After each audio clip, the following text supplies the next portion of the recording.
آیت کریمہ کو بھی تلاوت کرواتے ہیں۔ اس آیت کریمہ کے اندر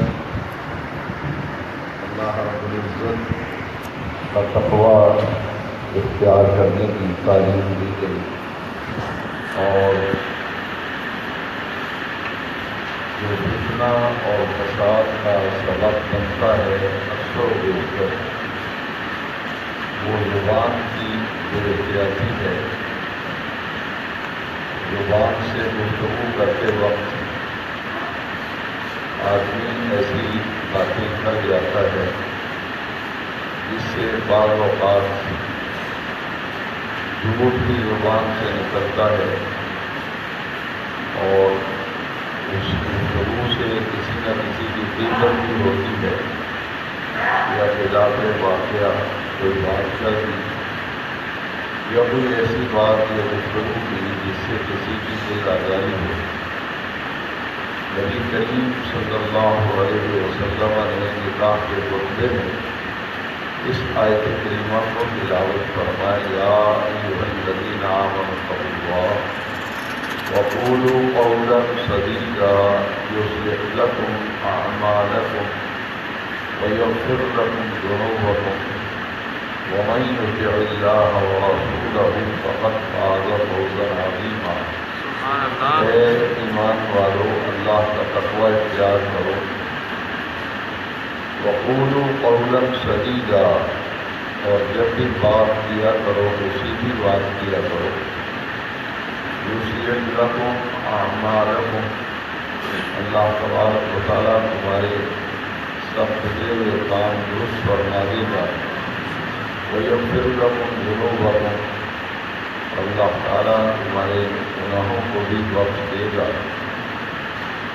اس آیت مقدسہ میں اللہ کے تقوی کے بعد زبان کے درست استعمال کی تعلیم اور ترغیب دی گئی اور نکاح کے خطبے میں نبی کریم صلی اللہ علیہ وسلم کا اس آیت کریمہ کو تلاوت فرمانا یہ اس حکمت پر مبنی تھا۔ بہت سے معاملات ہیں جن میں بیدار پیدا ہوتا ہے، وہ گفتگو بعض اوقات وجہ بن جاتی ہے، سبب بنتا ہے۔ ایسی بے احتیاط گفتگو، غلط کلامی اور دیگر معاملات ہیں اس کے اندر بیدار پیدا کرتے ہیں۔ اللہ رب العزت نے قرآن پاک کی اس آیت کریمہ میں زبان کے صحیح استعمال اور زبان کی حفاظت اور سیدھی بات کرنے کی ترغیب دی۔ نبی کریم صلی اللہ علیہ وسلم نے زبان کے درست اور صحیح استعمال کی ترغیب دیتے ہوئے حضور نے شہادت کی انگلی مبارک اور برابر والی انگلی کو نبی کریم صلی اللہ علیہ وسلم نے ان دونوں انگلیوں سے زبان کو پکڑا اور پکڑ کر ارشاد فرمایا، تم مجھے اس کی ضمانت دے دو، میں تمہیں جنت کی ضمانت دیتا ہوں۔ یعنی دین اسلام کی بنیادی تعلیمات میں سے ایک تعلیم یہ ہے کہ زبان کا غیر محتاط استعمال فتنہ و فساد بھی برپا کرتا ہے، دوریاں پیدا کرتا ہے، ناراضگیاں پیدا کرتا ہے، معاملات درست ہونے کی بجائے بگڑتے ہیں۔ اس لیے دین نے یہ تعلیم دی کہ بات کی جائے تو سوچ سمجھ کر کی جائے اور جب تک کسی بات کی پوری طرح سے تصدیق نہ ہو جائے اسے آگے بیان نہ کیا جائے۔ نبی کریم صلی اللہ علیہ وسلم نے فرمایا، کسی شخص کے جھوٹا ہونے کے لیے اتنی بات ہی کافی ہے کہ وہ ہر سنی سنائی بات آگے کر دے۔ کسی شخص کے جھوٹا ہونے کے لیے اتنی بات کافی ہے کہ وہ ہر سنی سنائی بات آگے کر دے۔ اس لیے جب بھی کوئی بات آدمی سنے تو جب تک پوری طرح اس کی تحقیق نہ کر لے کہ یہ بات صحیح ہے، غلط ہے، جھوٹ ہے، سچ ہے، تو جب تک اس کی تصدیق نہ کر لے تو اس بات کو آگے بیان کرنا یا کسی سے اس کا ذکر کرنا اس سے بھی دین اسلام نے روکا اور منع کیا۔ روزے کی حالت میں بسا اوقات ایسی غیر معتاد گفتگو کی جاتی ہے جس سے روزے پر اثر پڑتا ہے۔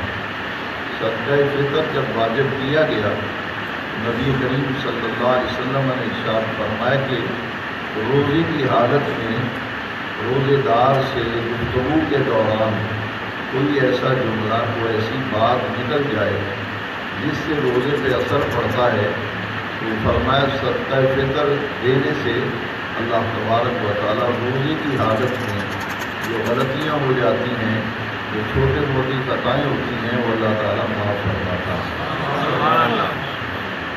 حضور نے فرمایا بیہودہ اور لغو بات اگر روزے کی حالت میں ہو جائے تو صدقہ فطر دینے سے اللہ رب العزت اس کو معاف فرما دیتا ہے۔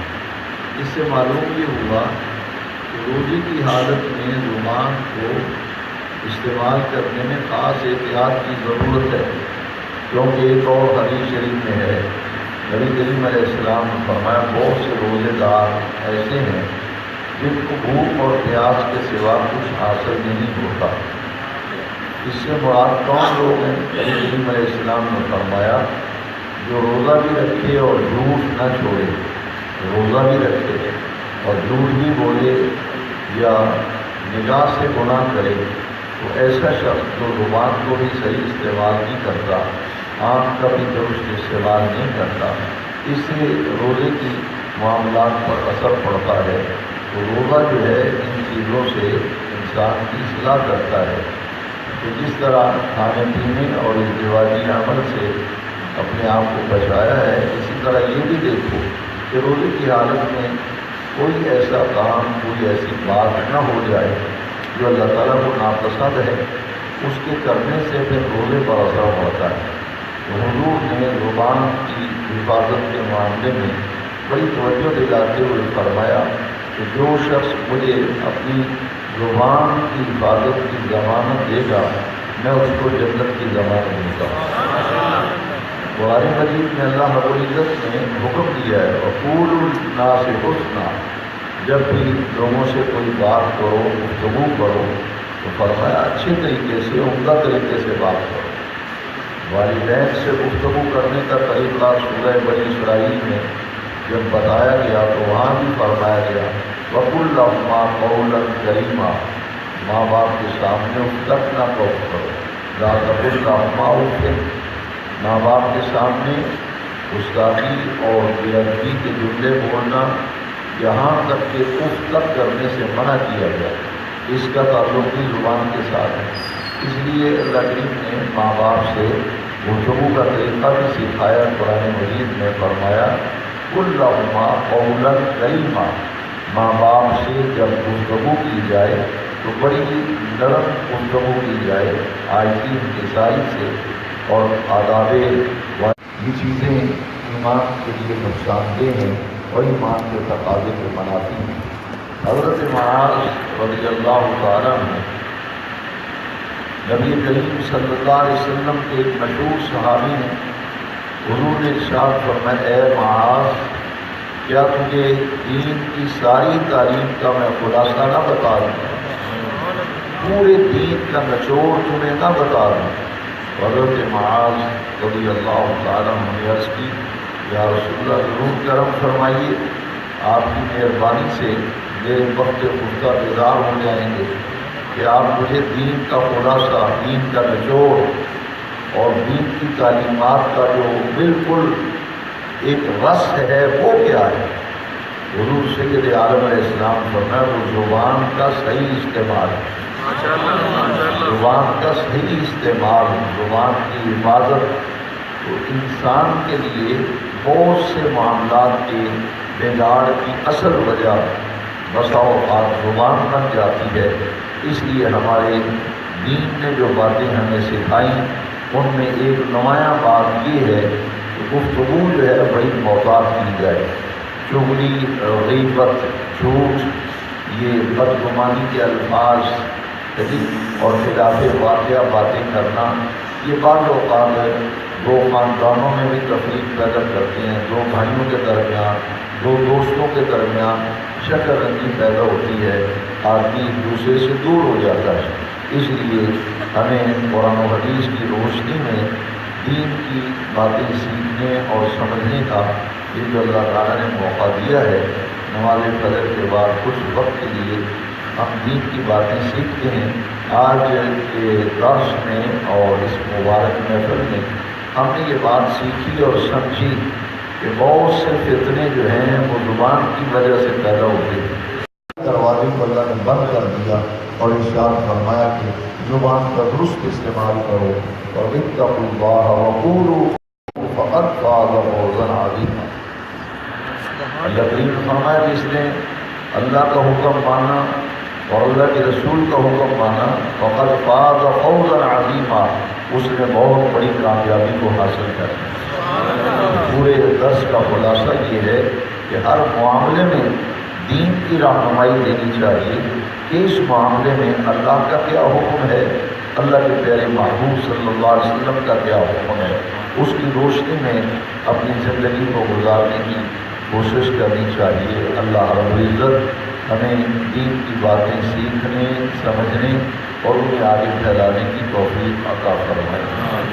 الصلاۃ والسلام علیک یا سیدی یا رسول اللہ وعلی آلک واصحابک یا سیدی یا رحمۃ للعالمین۔ الحمدللہ رب العالمین والصلاة والسلام على أشرف الأنبياء والمرسلين۔ اللهم أنت السلام ومنك السلام، حينا ربنا بالسلام وأقمنا دار السلام، تبارك ربنا وتعاليت يا ذا الجلال والإكرام۔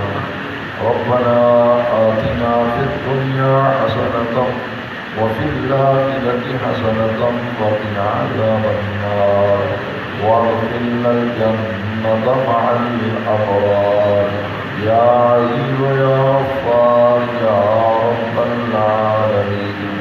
رب اغفر وارحم وأنت خير الراحمين، يا حي يا قيوم برحمتك نستغيث، يا حي يا قيوم ثبتنا على الإيمان۔ اللهم اغفر لي ولوالدي ولجميع المسلمين والمسلمات۔ اللهم إنا نسألك العفو والعافية والمعافاة الدائمة في الدين والدنيا والآخرة۔